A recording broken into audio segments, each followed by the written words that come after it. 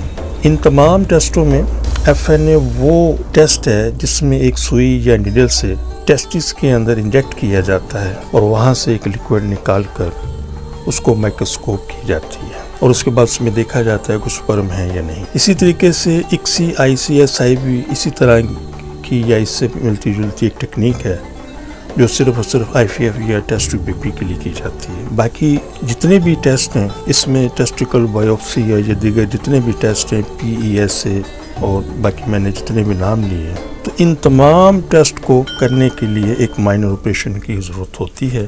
میں نے یہاں پر ان تمام ٹیسٹوں کا مختصر ذکر کر دیا، ان کی تفصیل بہت زیادہ ہے، پھر اپنے کسی پروگرام میں ان کو سٹیپ بائی سٹیپ میں موضوع بحث بناؤں گا۔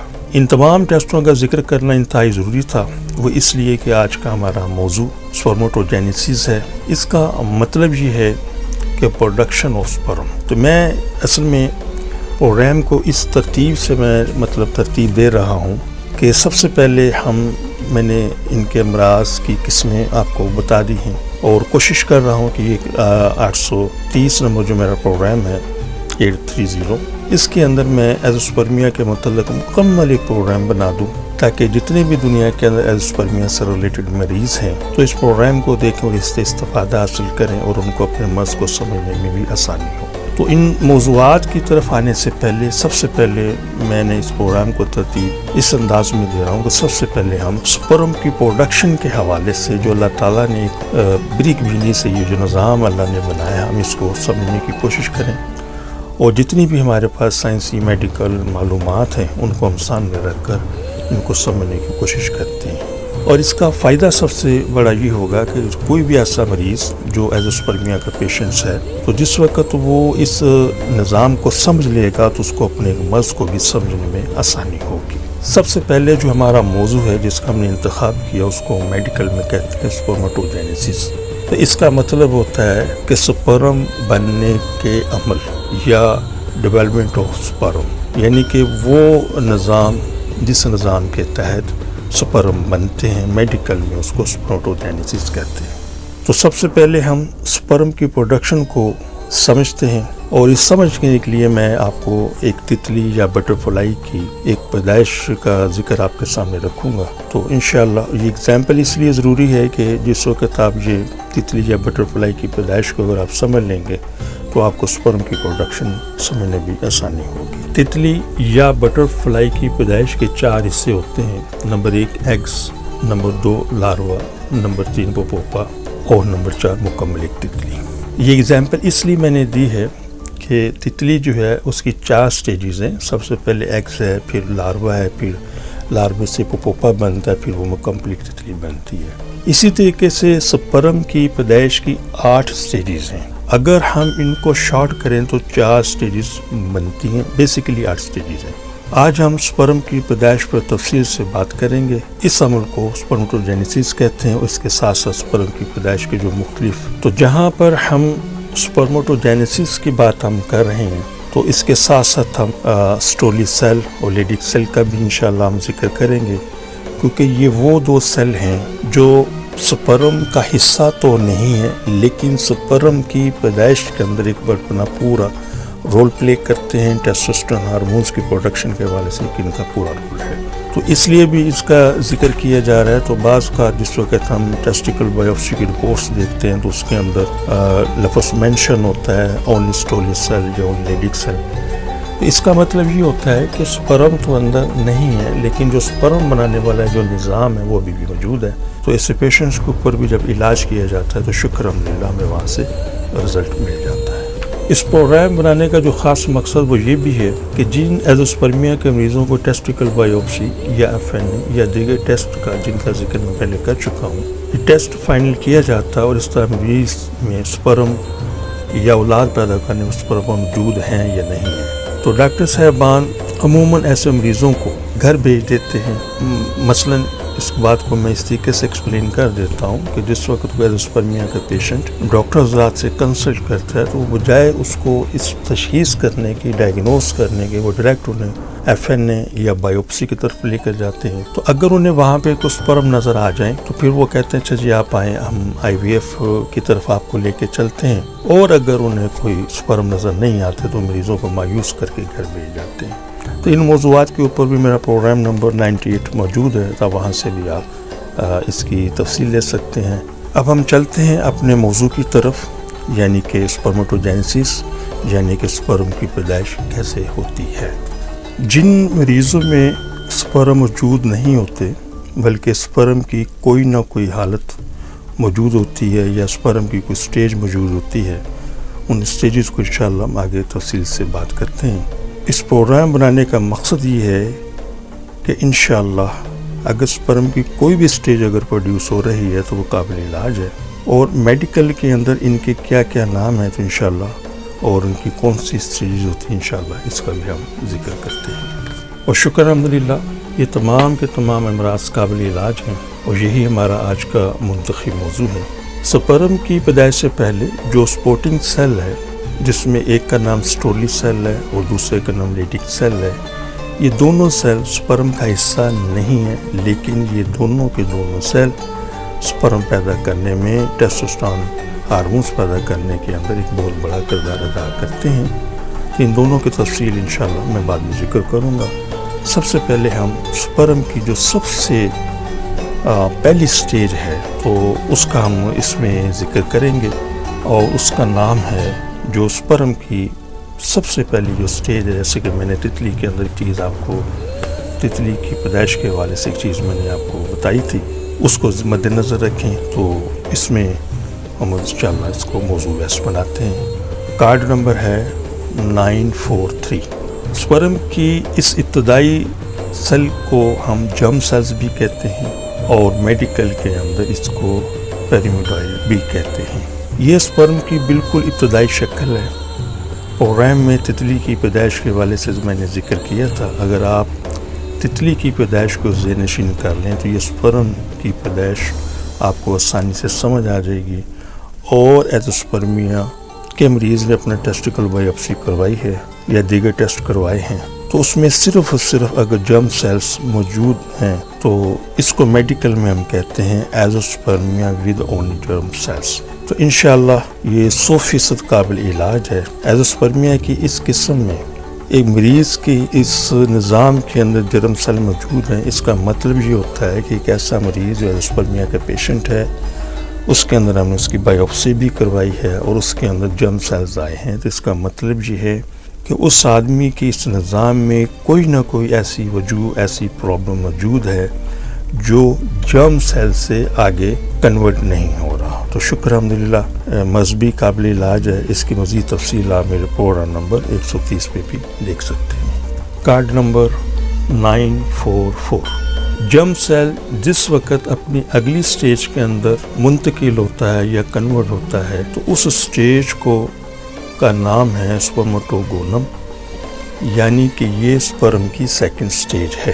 جس وقت ایک ایسا مریض ایزوسپرمیا کا وہ مریض جب وہ ٹیسٹیکل بایوپسی کرواتا ہے یا دیگر کوئی ٹیسٹ کرواتا ہے تو اس کے اندر اگر لفظ آ جائے کہ اونلی سپرمٹوگونم تو میڈیکل میں اس مرض کو ایزوسپرمیا ود اونلی سپرمٹوگونم کہتے ہیں. جیسا کہ میں نے پہلے بھی اس کا کیا ہے کہ جرم سیل ایک پہلی سٹیج ہے اسی طریقے سے ایزوسپرمیا کے کچھ مریض ایسے ہوتے ہیں کہ ان کی پہلی سٹیج بھی پروڈیوس ہو رہی ہے اور پہلی سٹیج کے بعد جو سیکنڈ سٹیج ہے سپرمیٹوگونیم وہ بھی پروڈیوس ہو رہی ہے، لیکن کسی پرابلم کی وجہ سے وہ آگے کنورٹ نہیں ہو رہا.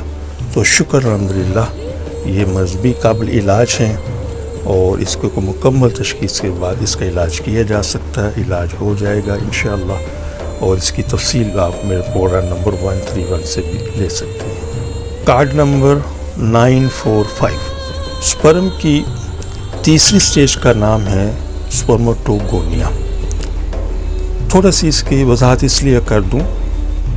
پہلی سٹیج ہے جرم سیلز، دوسری سٹیج ہے سپرمیٹوگونیم اور تیسری سٹیج ہے سپرمیٹوگونیا.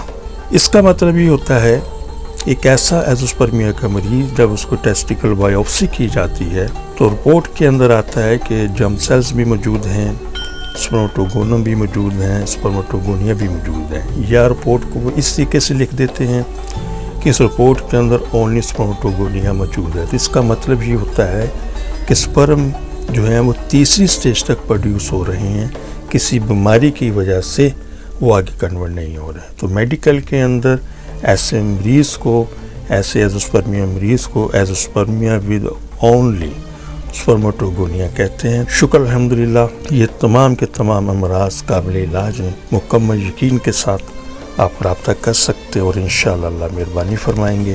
سپرمیٹوگونیا کے حوالے سے میرے پروگرام نمبر 132 سے بھی آپ مدد لے سکتے ہیں. Card number 946. جی اب آپ بات کرتے ہیں سپرم کی پیدائش کی چوتھی سٹیج. اس چوتھی سٹیج کا جو نام ہے اس کی پھر دو سٹیجز ہیں. اس سٹیج کو ہم پہلی سٹیج کو ہم کہتے ہیں، یعنی کہ یہ سٹیج نمبر 4 ہے. تو اس 4 نمبر سٹیج کا جو میڈیکل کے اندر نام ہے سپرمیٹوسائٹ ہے.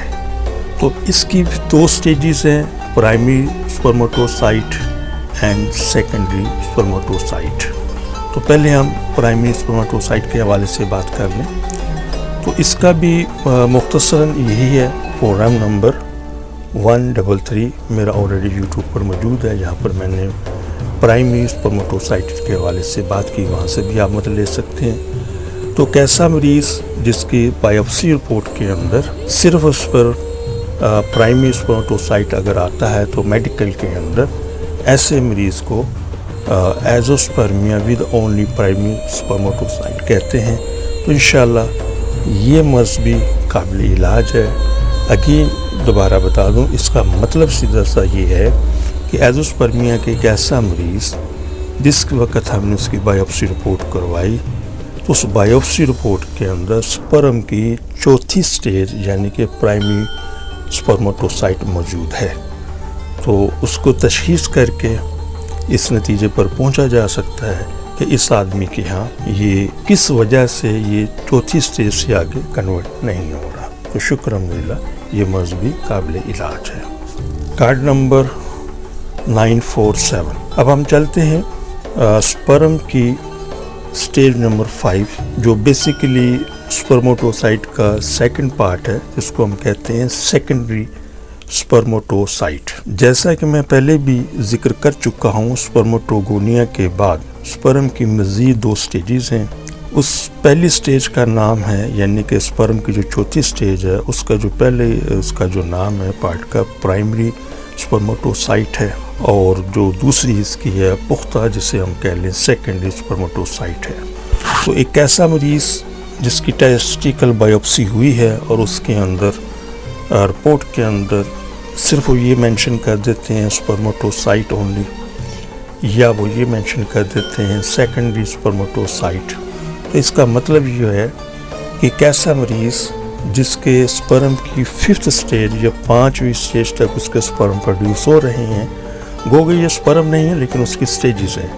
اس کا مطلب یہ ہے کہ اس انسان کے اندر، اس مریض کے اندر سپرم پیدا کرنے کی صلاحیت موجود ہے، نظام موجود ہے، لیکن کسی بیماری کی وجہ سے وہ اس سے آگے کنورٹ نہیں ہو رہا. تو شکر الحمدللہ یہ امراض بھی قابل علاج ہے. ایسا مریض جس کے اندر صرف سپرمیٹوسائٹ ہے تو میڈیکل کے اندر ایسے مریض کو ہم کہتے ہیں ایزوسپرمیا ود اونلی سپرماٹوسائٹ یا ایزوسپرمیا ود اونلی سیکنڈری سپرماٹوسائٹ. تو شکر الحمدللہ یہ امراض قابل علاج ہے. تو اس کی تفصیل آپ میرے پروگرام نمبر 134 سے بھی لے سکتے ہیں. Card number 948. اب ہم سپرم کی اس سٹیج پر آ گئے ہیں جس کو میڈیکل کے اندر سپرماٹائٹس کہتے ہیں. عام لفظوں کے اندر سپرماٹائٹ کو انمیچور سپرم بھی کہتے ہیں. اس کا مطلب یہ ہے کہ اس کے بعد سپرماٹائٹ جس وقت کنورٹ ہوگا تو پھر آگے یہ سپرم کے اندر کنورٹ ہو جائے گا. تو اس کی 2 سٹیجز ہیں جیسے کہ میں پہلے بتا چکا تھا. ہم نے ذکر کیا تھا پرائمری سپرماٹوسائٹ کے حوالے سے, پھر سیکنڈری سپرماٹوسائٹ کے حوالے سے. تو اسی طرح سپرماٹائٹ کی بھی 2 سٹیجز ہیں. ایک کا نام میڈیکل کے اندر ہوتا ہے ارلی سپرماٹائٹ اور دوسرے کا نام ہوتا ہے لیٹ سپرماٹائٹ. تو اس کا مطلب یہ ہے کہ ارلی سپرماٹائٹ سے مراد یہ ہے کہ سپرماٹائٹ بن رہا ہے لیکن ابھی ناپختہ ہے. لیٹ سے مراد ہے کہ وہ مکمل ہے. تو جس وقت ایک ایسا مریض جس کے ایزوسپرمیا جو مریض ہوتے ہیں, ایزوسپرمیا کے جو مریض ہوتے ہیں ان کی جس وقت ٹیسٹیکل بایوپسی کی جاتی ہے یا ادر اس طرح کے جو ٹیسٹ کیے جاتے ہیں تو اس کے اندر اگر لفظ آ جائے اونلی سپرماٹائٹ تو میڈیکل کے اندر ایزوسپرمیا کی اس قسم کو ہم کہتے ہیں ایزوسپرمیا ود اونلی سپرماٹائٹ. تو اس کا مطلب یہ ہوتا ہے کہ یہ سپرم کی 6ٹھی سٹیج ہے. اس کا مطلب یہ ہوتا ہے کہ اس انسان کے اندر سپرم کی سٹیج نمبر 6 تک سپرم پروڈیوس ہو رہے ہیں یا سپرم سے متعلقہ جو نظام ہے وہ پروڈیوس ہو رہا ہے. کسی نہ کسی مرض کی وجہ سے اس سے آگے وہ کنورٹ نہیں ہو. تو اس کی ایک مکمل تشخیص کر کے کہ اس کے پیچھے وجوہات کیا ہیں انشاءاللہ آگے ہم ڈیٹیل میں بات کریں گے. تو انشاءاللہ یہ سارے کے سارے مرض قابل علاج ہیں. تو ان سپرماٹائٹ کے حوالے سے یوٹیوب کے اوپر میرا program number 135 and program number 136 بھی موجود ہے. آپ وہاں سے بھی رہنمائی لے سکتے ہیں. سپرماٹائٹ کے متعلق تھوڑی سی مزید میں اس میں معلومات دینا ضروری سمجھتا ہوں تاکہ کوئی تشنگی باقی نہ رہے. سپرماٹائٹ کو ہم میڈیکل میں امیچور سپرم یا ناپختہ سپرم بھی کہتے ہیں. میں پہلے بھی عرض کر چکا ہوں. وہ اس لیے کہ سپرماٹائٹ کے بعد جو ایک مکمل سپرم ہوتا ہے جس کو ہم سپرماٹوزا کہتے ہیں میڈیکل کے اندر, اس کے اندر یہ کنورٹ ہو جاتا ہے. قدرت نے سپرم کی پیدائش کا جو عمل انتہائی باریک بینی سے انجام دیا ہے جو انتہائی کمال کا ہے. عقل انسانی سپرم کی پیدائش کے عمل کو دیکھ کر دنگ رہ جاتی ہے. سپرماٹائٹ سے سپرم کی مکمل پیدائش کا جو عمل ہوتا ہے میڈیکل کے اندر اس کو سپرماٹوجینیسس کہتے ہیں. جرم سیل سے لے کر سپرماٹائٹ تک کے اس عمل کو میڈیکل کے اندر سپرماٹوجینیسس کہتے ہیں. یہی وہ سٹیج ہے جہاں پر آ کر لیڈک سیل اس میں اپنا تیار کردہ انتہائی اہم ٹیسٹوسٹیرون ہارمون شامل کرتا ہے اور اس کے بعد سپرماٹائٹ سیل سے سپرم کی دم پیدا ہوتی ہے.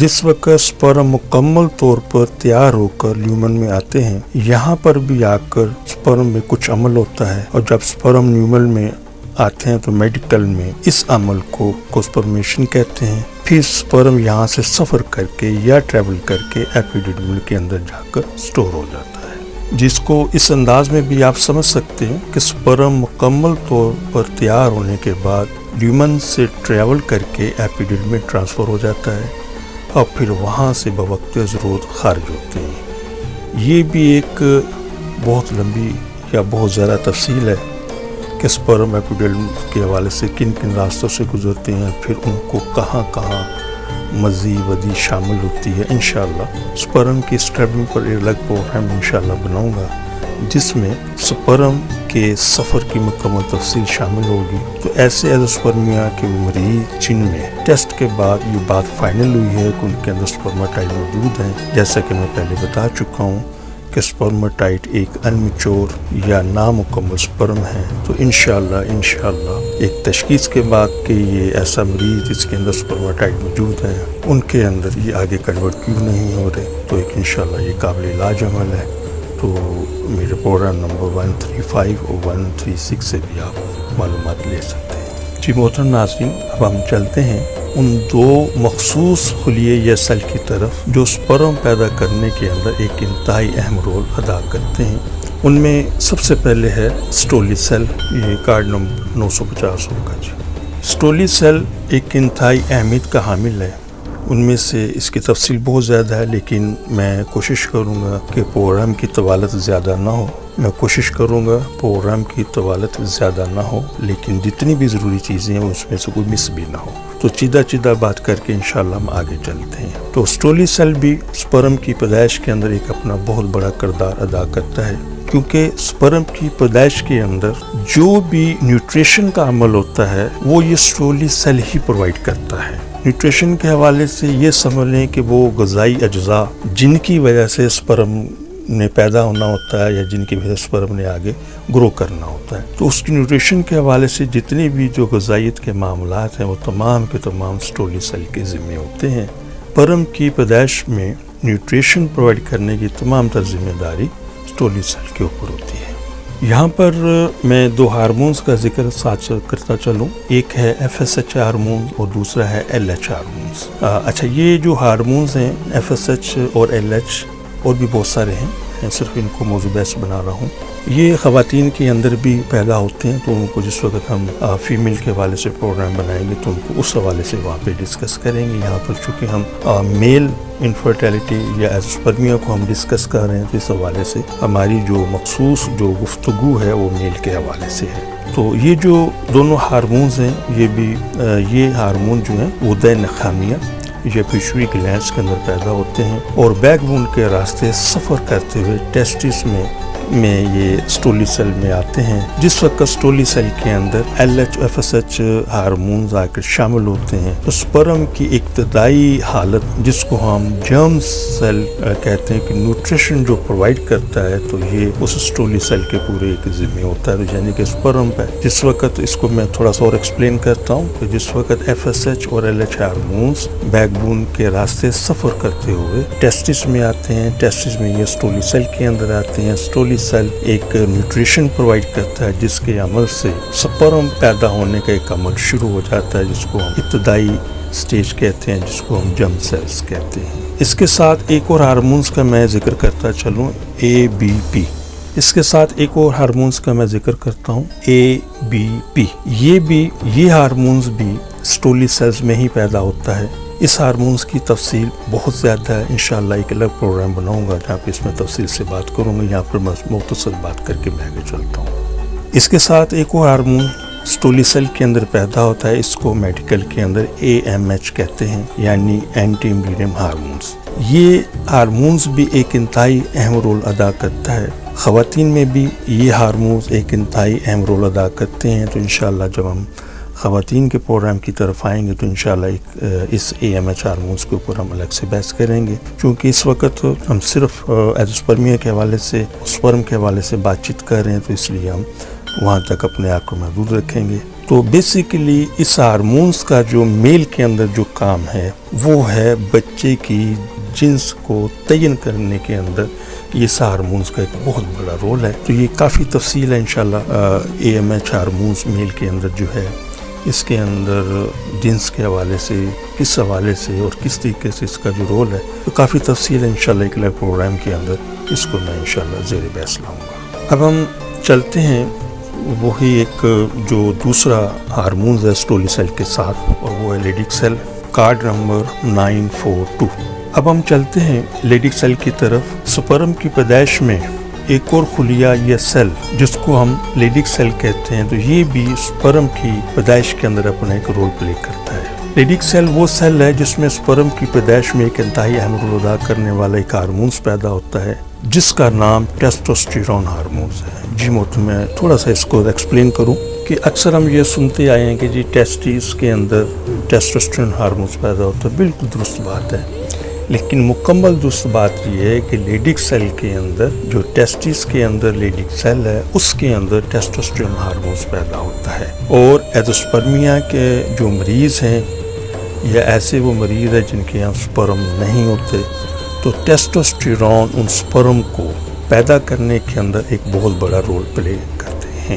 تو میں امید رکھتا ہوں کہ اب تک کی میں نے جتنی بھی گفتگو کی ہے سیل کے حوالے سے کچھ چیزوں کو میں نے وضاحت کے ساتھ تفصیل کے ساتھ بیان کیا ہے اور ان چیزوں کو میں نے مختصراً بیان کر دیا تاکہ پروگرام کی طوالت زیادہ نہ ہو، کیونکہ بہت سارے میرے پاس موضوعات ہیں ایزوسپرمیا کے حوالے سے، تو میں چیدہ یہاں سے بات کرتے ہوئے آگے چلتا ہوں۔ تو جتنے پروگرام بیچ میں جیسے کہ میں نے AMH کے حوالے سے بات کی ہے، ABPM ہارمونز کے حوالے سے بات کی ہے، تو یہ کافی ڈیٹیل ہے، انشاءاللہ پھر کسی پروگرام کو اس کے اندر میں موضوع بحث بناؤں گا۔ جی محترم ناظرین، میں نے پروگرام شروع کیا، اس کے اندر ایزوسپرمیا کی کچھ اقسام کا بھی ذکر کیا اور خاص طور پر سپرم کے جو بننے کے جو سٹیجز ہیں ان کا بھی اس میں نے ذکر کیا۔ اس کے ساتھ ساتھ جو سپورٹنگ سیل ہے، لیڈنگ سیل اور اسٹیولیس ہے، اس کا بھی میں نے ذکر کیا۔ جن چیزوں کو میں نے مختصراً ذکر کیا انشاءاللہ پھر اپنے کسی پروگرام میں اس کو میں زیر بحث لاؤں گا۔ تو مقصد صرف یہ میرا تھا ایزوسپرمیا کے حوالے سے، یہی ایک چیز تھی کہ پروگرام کی طوالت کو مطلب اس کی لینتھ کو کم سے کم رکھ کر ہم نے ان تمام چیزوں کو ڈسکس کر چکے ہیں۔ تو پروگرام کے شروع کے اندر میں نے ایزوسپرمیا کی جو پہلی 3 اقسام ہیں ان کا میں نے ذکر کیا تھا، جیسے پرماننٹ ایزوسپرمیا، ٹیمپریری ایزوسپرمیا۔ پروگرام نمبر آپ میرا 74 سے بھی 745 سے بھی آپ رہنمائی لے سکتے ہیں۔ ایک اس میں جو موضوع تھا وہ تھا پری ٹیسٹیکل ایزوسپرمیا، تو اس کو میں نے مختصر بتا دیا تھا، تھوڑی سی اس میں تفصیل ایڈ کروں گا تاکہ ایزوسپرمیا کا یہ پروگرام مکمل ہو سکے۔ باقی میرا پری ٹیسٹیکل ایزوسپرمیا کے اوپر یوٹیوب پر آلریڈی 744 یعنی کہ 744 پروگرام موجود ہے، آپ وہاں سے بھی تفصیل لے سکتے ہیں۔ یہاں پر میں مختصر بات کر کے آگے چلوں گا۔ تو ایزوسپرمیا کی جو تیسری بڑی قسم ہے اس کو ہم کہتے ہیں پری ٹیسٹیکل ایزوسپرمیا۔ اس کا مطلب یہ ہوتا ہے ایک ایسا ایزوسپرمیا کا مریض جس کے ٹیسٹس کا سائز بھی نارمل ہے اور نہ ہی وہ اوبسیکٹری ایزوسپرمیا کے اندر آتا ہے، نہ نان اوبسیکٹری، یعنی کہ کوئی بھی ہم کتنے بھی ٹیسٹ کرواتے ہیں تمام کے تمام اس کے ٹیسٹ کلیئر ہیں، تمام کے تمام اس کے ہارمونز نارمل ہیں سوائے ایک ہارمونز کے، اس پر میں بعد میں بات کرتا ہوں۔ تو سپرم اگر پیدا نہیں ہو رہے تو ایسے مریض کو ہم کہتے ہیں پری ٹیسٹیکل ایزوسپرمیا۔ مطلب یہ ہے کہ جیسے کہ میں پہلے عرض کر چکا ہوں لیڈنگ سیل کے حوالے سے، اسٹولیس سیل کے حوالے سے اور ٹیسٹوسٹیرون ہارمونز کے حوالے سے، کہ ٹیسٹوسٹیرون ہارمونز ٹیسٹس میں لیڈنگ سیل کے اندر پیدا ہوتا ہے اور یہ سپرم کی پیدائش کے اندر ایک بہت بڑا رول پلے کرتا ہے۔ تو پری ٹیسٹیکل ایزوسپرمیا کے اندر ٹیسٹوسٹیرون ہارمونز اپنی اس ایج کے مطابق مکمل پروڈیوس نہیں ہوتا، جس کی وجہ سے سپرم کی پیدائش ممکن نہیں ہوتی، اور ایسے ایزوسپرمیا کے مریض کو پری ٹیسٹیکل ایزوسپرمیا کہتے ہیں۔ تو مختصر میں بس یہاں پر اسی کی اتنی ہی بات کروں گا، تفصیل آپ میرے پروگرام نمبر 744 سے آپ لے سکتے ہیں۔ بس مختصر یہ ہے کہ انشاءاللہ یہ مرض بھی قابل علاج ہے۔ نیچرل طریقے سے ہم ٹیسٹوسٹیرون کی پروڈکشن کر کے ان سپرم پیدا جو سیلز اندر ہیں جو سپرم پیدائش کے اندر حصہ لیتے ہیں اس کو مکمل طور پر نارمل کر کے سپرم کی پیدائش کر سکتے ہیں۔ ایک دو چیزیں ضروری جو ہیں اس کے اندر ایڈ کرنا ضروری ہے، اور وہ یہ ہے کہ ہم فہم کے اندر ہم نے ایک بات سمجھ لی کہ جی ٹھیک ہے جی یہ ایک ایزوسپرمیا کی جو قسم ہے اس کے اندر ٹیسٹوسٹیرون لیول کم ہے، تو اگر ہم ٹیسٹوسٹیرون لیول کو بڑھا دیں تو ہمارے سپرم کی پروڈکشن ممکن ہے۔ جی بالکل ایسا ہی ہے، لیکن اگر آپ ٹیسٹوسٹیرون ہارمونز کی پروڈکشن بڑھاتے ہیں آرٹیفیشل میتھڈ سے، جیسے مارکیٹ کے اندر ٹیسٹوسٹیرون کے انجیکشن موجود ہیں، تو ایک چیز ذہن نشین رکھیں کہ یہ جو ٹیسٹوسٹیرون ہارمونز کا جو انجیکشن ہے یہ ہیومن باڈی سے متعلقہ نہیں ہے، یہ اینیمل سے اخذ کیا جاتا ہے، اور جو اینیمل سے اخذ کیا جاتا ہے ٹیسٹوسٹیرون وہ کسی حد تک آپ کو پٹھوں کو تقویت سیکس کے اندر پاور تو دے سکتا ہے، لیکن ناٹ ایٹ آل یہ کسی صورت بھی آپ کی اس ٹیسٹوسٹیرون کا حصہ نہیں بن سکتا، اور یہ جو ٹیسٹوسٹیرون ہے یہ ڈائریکٹ خون کے اندر شامل ہوگا اور وہاں سے 10 دن بعد 15 دن کے بعد یہ جسم سے ایگزٹ ہو جائے گا، ختم ہو جائے گا۔ تو بیسیکلی چیز سمجھنے کی ضرورت ہے۔ اور ایک چیز یہاں پر ایک ایڈ کر دوں، اگر آپ اس کو اسٹڈی کرنا چاہیں گوگل پر جا کر WHO سے بھی اگر آپ مدد لینا چاہیں تو لے سکتے ہیں، ویکیپیڈیا پر بھی اس کی تفصیل موجود ہے۔ ایک ایسا پیشنٹ پری ٹیسٹیکل ایزوسپرمیا کا اگر وہ آرٹیفیشل طریقے سے ٹیسٹوسٹیرون انجیکٹ کرواتا ہے یا اس کے متعلقہ کوئی چیز ڈائریکٹلی ٹیسٹوسٹیرون ہارمون سے متعلقہ کوئی چیز وہ اورل استعمال کرتا ہے، اورل تو ریئر ہیں لیکن بیسیکلی اس کے انجیکشن ہی مارکیٹ میں ملے، تو یہ نہ صرف ایسے مریضوں کو ایزوسپرمیا کے مریضوں کو انتہائی نقصان دہ ہے، بلکہ اس کی پیدائش کے اسپرم کی پیدائش کے اندر بھی یہ بہت بڑا نقصان کرے گا۔ تو لہٰذا بڑی مؤدبانہ گزارش ہے کہ ایسے تمام وہ مریض جو ڈائگنوز ہیں پری ٹیسٹیکولر ایزوسپرمیا کے حوالے سے، وہ کبھی بھی یہ ٹیسٹوسٹیرون انجیکشن والی کبھی حرکت نہیں کریں۔ ہم اس کے اندر جو میڈیکیشن کرتے ہیں اس کا طریقہ کار یہ ہے جو بالکل ایک ویلڈ اور تصدیق شدہ طریقہ ہے کہ ہم ایسی میڈیکیشن کریں جس سے ٹیسٹیز اپنا نیچرل پروڈکشن کی طرف آئے۔ جس وقت وہ نیچرل نارمل ٹیسٹوسٹیرون کی پروڈکشن کی طرف آئے گا تو وہ جو سیل کمزور ہیں ٹیسٹوسٹیرون لو لیول کی وجہ سے وہ پختہ ہوں گے، وہ انشاءاللہ اسپرم کی طرف آئیں گے۔ اور اس طرح کے بے شمار کیسز شکر الحمدللہ ہم دیکھ چکے ہیں، کر چکے ہیں، اللہ کی مہربانی سے وہ صاحب اولاد بھی ہیں۔ کارڈ نمبر 949 ایک مرض ہے جس کو ہم کہتے ہیں ہائپوگوناڈزم۔ اچھا، ہائپوگوناڈزم چونکہ ہم ایزوسپرمیا کے حوالے سے بات کر رہے ہیں تو اب ایسا ممکن نہیں ہے کہ ہم ہائپوگوناڈزم کو مائنس کر سکیں، تو یہ بھی ہم ڈسکس کرتے ہیں آج۔ ایزوسپرمیا کا ایک بہت بڑا اس کو اس انداز سے سمجھ لیں کہ ہائپوگوناڈزم کی وجہ سے بھی ایزوسپرمیا ہوتا ہے، یہ آسان میں نے ترجمہ کر دیا۔ تو ہائپوگوناڈزم کو سمجھیں کیا ہے۔ تو پہلی چیز تو یہ عرض کر دوں کہ ہائپوگوناڈزم میل میں بھی ہوتا ہے اور ہائپوگوناڈزم فیمیل کے اندر بھی ہوتا ہے۔ چونکہ ہمارا اس وقت جو موضوع بحث ہے وہ ایزوسپرمیا ہے، یعنی کہ وہ میل کی طرف ہے، تو پھر ہم اس وقت ہم میل ہائپوگوناڈزم کے حوالے سے ہی ڈسکس کریں گے کہ یہ کیا چیز ہے اور ایزوسپرمیا کیوں ہوتا ہے۔ یہاں پر ایک بہت ضروری چیز سمجھنے والی ہے کہ پھر آگے اگر ہم جس وقت ہائپوگوناڈزم کے حوالے سے بات کریں گے تو پھر آگے اس کی 3 سٹیجز ہیں۔ تو پہلے تو میں یہ بات کر لوں کہ ہائپوگوناڈزم کیا ہے، تو پھر ہم اس کی سٹیجز پہ بھی بات کرتے ہیں۔ تو یہ بات شروع کرنے سے پہلے انشاءاللہ پورے یقین کے ساتھ آپ کو یہ میں بات کہتا ہوں کہ ہائپوگوناڈزم چاہے وہ میل کے حوالے سے ہے چاہے وہ فیمیل کے حوالے سے، شکر الحمدللہ یہ تمام کے تمام قابل علاج مرض ہیں۔ ہائپوگوناڈزم کا مطلب یہ ہے کہ کسی بھی وجہ سے وہ جو وجوہات ہیں ان کو بارے میں ڈسکس کر لیں، تو اگر ہم ان وجوہات کی طرف جائیں گے تو اپنے موضوع سے نہ ہٹ جائیں۔ تو کسی بھی مرض کی وجہ سے جب ہائپوگوناڈزم پیدا ہوتا ہے تو اس کا ترجمہ یہ ہوتا ہے ایک ایسا آدمی، ایک ایسا مرد جو ہائپوگوناڈزم کا شکار ہے، اس کی وجہ سے اس کے ٹیسٹس کی گروتھ ہی نہیں ہوتی۔ ایزوسپرمیا کی ایک قسم میں تھوڑا سا میں ڈیفائن کروں گا، پھر اس کے بعد میں ہائپوگوناڈزم کی اقسام کی طرف آتا ہوں۔ تو پہلے تو ایک چیز سمجھیں، ایزوسپرمیا کی ایک قسم ہے، انشاءاللہ آگے بات کریں گے، کہ جس کے اندر خصیوں کا سائز کم ہوتا ہے اور جس کی وجہ سے سپرم پیدا نہیں ہوتے۔ تو سپرم کی پروڈکشن کے لیے بھی خصیوں کا سائز ایک بہت اہمیت کا عامل ہے، ایک مخصوص سائز کے اندر ہی سپرم پیدا ہوتے ہیں۔ تو ایسے بھی کیسز ہیں کہ جن کے ٹیسٹس کا سائز کم ہوتا ہے اور اس وجہ سے ایزوسپرمیا ہوتے ہیں۔ تو ہائپوگوناڈزم اور اس سائز کی کمی کے حوالے سے ان بٹوین ہم ڈیفائن کیسے کریں گے کہ یہ سائز کم ہے اور یہ ہائپوگوناڈزم کے اندر آتا ہے یا نہیں آتا۔ تو پہلی چیز تو یہ سمجھیں کہ اگر ٹیسٹس کا سائز تقریباً اس کو اس انداز سے سمجھ لیں کہ 1.5 سینٹی میٹر ہے یا 1.5 سینٹی میٹر سے 2.0 سینٹی میٹر تک سائز ہے، یعنی کہ 2+ سینٹی میٹر نہیں ہے، تو یہ جو سائز ہوگا اس سے کم ہو سکتا ہے، 1.1 ہو سکتا ہے، 1.2 سینٹی میٹر ہو سکتا ہے۔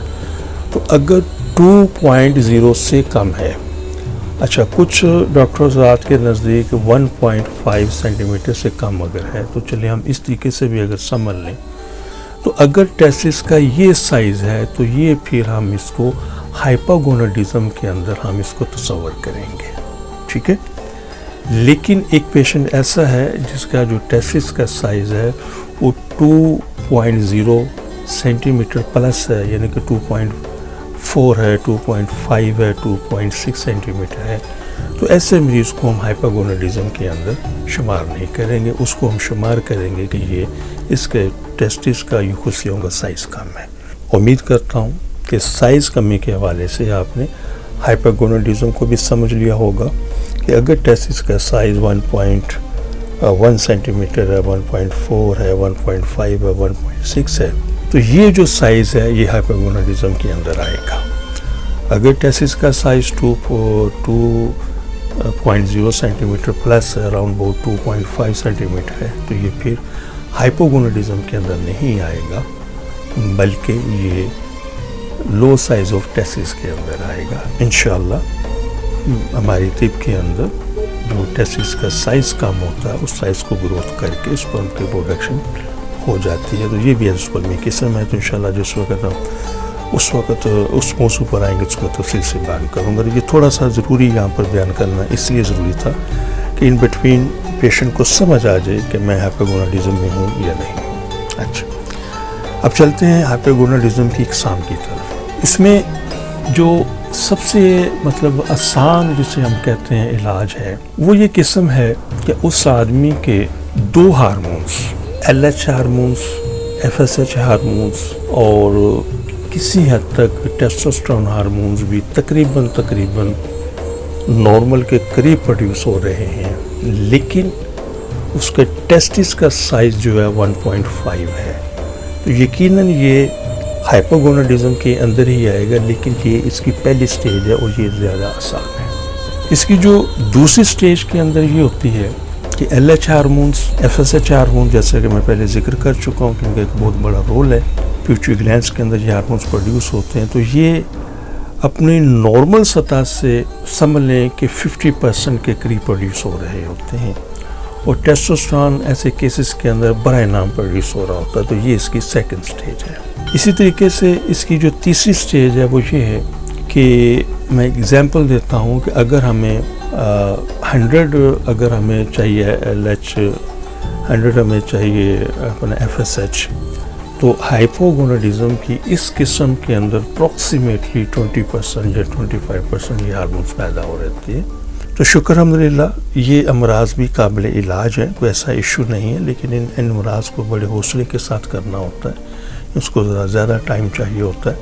تو اس میں یہ ہے کہ اس میں پھر پیشنٹ کی ہسٹری میں آ جاتی ہے, مختلف اس کے ٹیسٹ ہمارے سامنے آ جاتے ہیں, اور اس کے بعد چیز کا تعین کرنے میں آسانی ہوتی ہے کہ کس وجہ سے یہ جو ہارمونز ہیں یہ مکمل پروڈیوس نہیں ہو رہے, اور ان ہارمونز کو مکمل پروڈیوس کر کے ٹیسٹس کے سائز کو گرو اپ کر کے اسپرم کی پیدائش ہو جاتی ہے. تو یہ جو ایزوسپرمیا کی جو قسم ہے اس کو ہم کہتے ہیں ہائپوگوناڈزم ایزوسپرمیا. تو میں امید رکھتا ہوں کہ میری اس چیزوں کو آپ نے انڈرسٹینڈ کر لیا ہوگا. جی محترم ناظرین, اب تک میں ایزوسپرمیا کی 11-12 قسم کا ذکر کر چکا ہوں, اور اس کے اندر میں بتا چکا ہوں اسپرم کی پیدائش کے حوالے سے, اسٹولی سیل کے حوالے سے, ریڈک سیل کے حوالے سے. تو اب ہم اس سے آگے چلتے ہیں کہ پروگرام کے شروع میں بتا چکا تھا کہ ایزوسپرمیا کی 46 سے زیادہ اقسام ہیں, جن میں 11 کا ذکر کر چکا ہوں, باقی انشاءاللہ پروگرام کا حصہ بناتے ہیں.